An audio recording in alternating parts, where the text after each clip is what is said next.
The role of Jax was something that Erica had dreamed up after she and I had worked together on a short film called Little Chief. And really the character came before the story. Erica had a vision for the kind of character she wanted Jax to be, wanting me to play it, and of course me wanting to play her, however that manifested. And then she knew she wanted an auntie and a niece story, and she wanted the story to end or have a big feature at least of the two dancing together, and that was it. After working on Little Chief with Erica, I knew I would do anything she would do. I was hoping she would say that she had a feature in mind, and luckily she did. She writes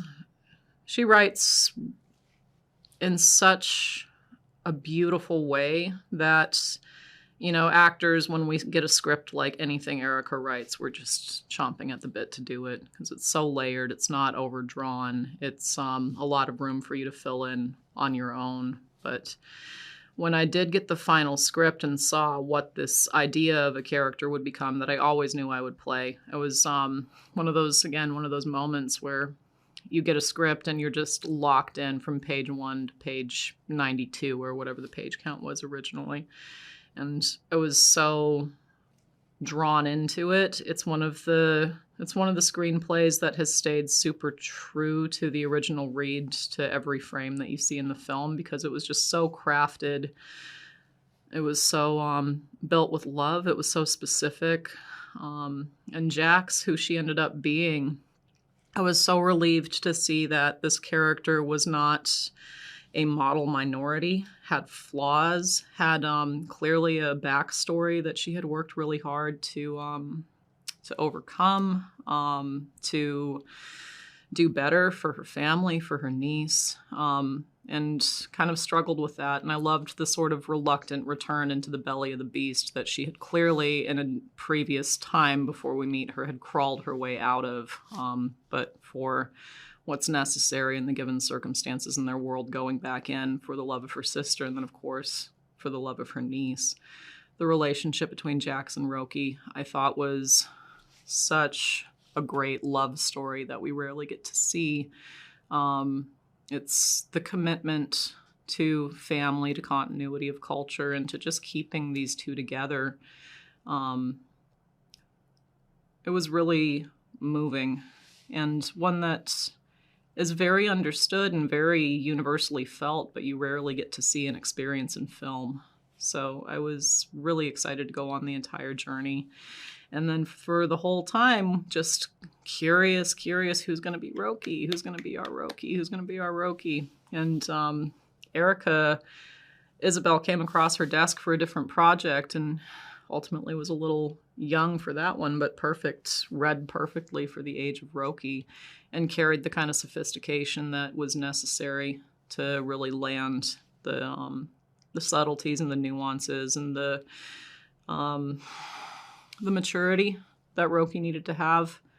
Being a girl who's raised in a household where everybody pitches in, she learns to be independent pretty young. So it was a hard thing to try and find somebody who carried that youthful, you believe that she really believes in the best possible outcome. You believe that she believes her mom is going to come to this powwow. It's like you need to have somebody who has that bright-eyed sort of innocence, but also this wizened soul underneath it. And I was very curious who would turn up. And then when I met Isabel on set, we never even had a chemistry read. Erica just knew so immediately it was going to be her. So yeah. Your turn. My turn. Yeah, Roki, she's so young, and I think that getting to play a character that age was so fun because it really reminded me of myself. at that age, and it reminded me of my cousins and my younger sibling, and it made me really happy to see that, because she has that joy and she has that light and that curiosity, but she's just so quiet and I love her so much. And I think that quiet but intentional presence was what really drew me to the role, because she has her whole own little world inside her mind that you don't really get to hear ever, but you can really see it. Mm-hmm. And I think that's just like props to Erica, because, the writing of it, like you said, it's not overstated. It's just enough. It's lovely to read and to play with. The combination of Erica and Michiana created such a lived-in world for us to step into, and such a, something that's so real. Both of them are such anchors in their families and their communities. Both have nieces, nephews, niblets that they care for, that look up to them. So drawing that relationship was really a beautiful thing.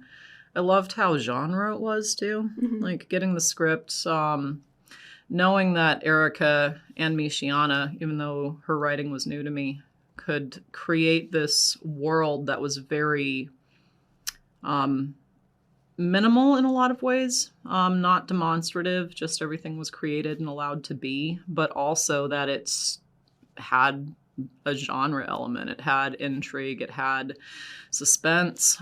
One of my favorite movies to watch when I was a kid was Paper Moon with my dad, and it was lovely to see that there was something like Paper Moon or something like Thelma and Louise out there for an indigenous space created for us to have some fun with. So. Mm-hmm.